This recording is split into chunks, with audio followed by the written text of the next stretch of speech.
जय श्री कृष्ण। आप सभी प्रिय दर्शकों का हमारे YouTube चैनल में स्वागत है।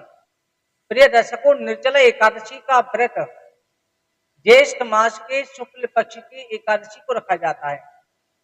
निर्जला एकादशी का व्रत करने मात्र से साल की 2600 एकादशियों का फल प्राप्त हो जाता है।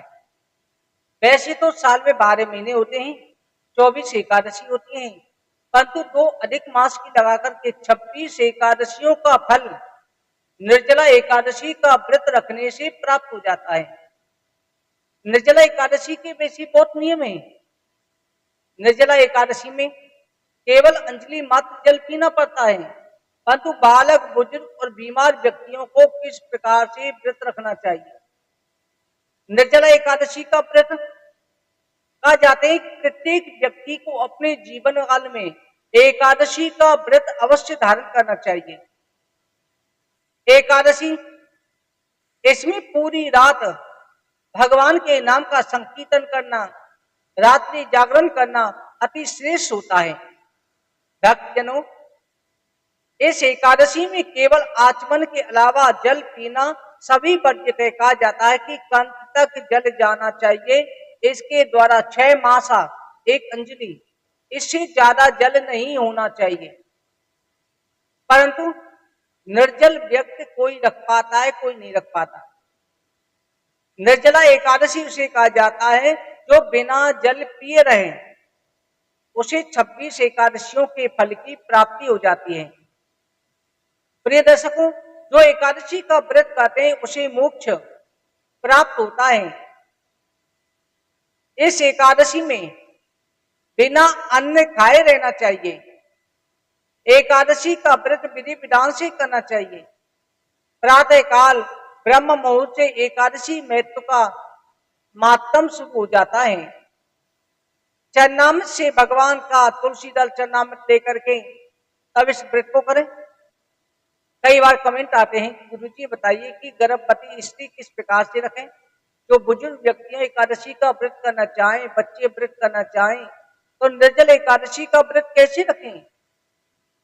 वो निर्जल तो रह नहीं सकते, तो क्या पुण्य प्राप्त होगा।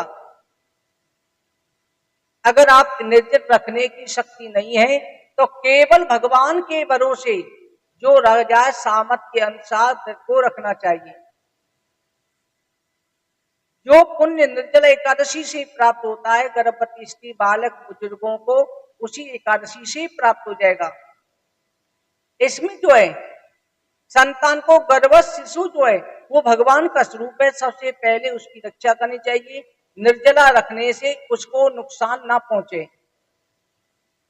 इसके साथ में आप फलाहार करिए, आप जो जूस पीजिए, नींबू पानी पीजिए। गर्भवती स्त्रियों को जो पुण्य होगा भगवान के ऊपर छोड़ करके व्रत को करें। निर्जला एकादशी में गर्भवती, बालक, बुजुर्ग फलाहार भी कर सकते हैं। अगर सामर्थ्यवान है, शक्ति है, तब तो निर्जल रखें, अथवा जल के सहारे जूस पी करके, लिक्विड पी करके रख सकते हैं।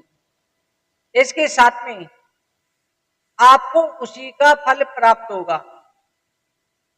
एकादशी का फल आप इसमें भगवान की श्रद्धा भाव से पूजा कीजिए। प्रातःकाल स्नान आदि से निवृत्त होकर के भगवान राधा कृष्ण के सामने बैठ करके या विष्णु भगवान के सामने बैठ करके भगवान की पूजा करें, भगवान की कथा श्रवण करें। ये पितरों के नाम से, भगवान के नाम से यथाशक्ति दान अवश्य निकालना चाहिए।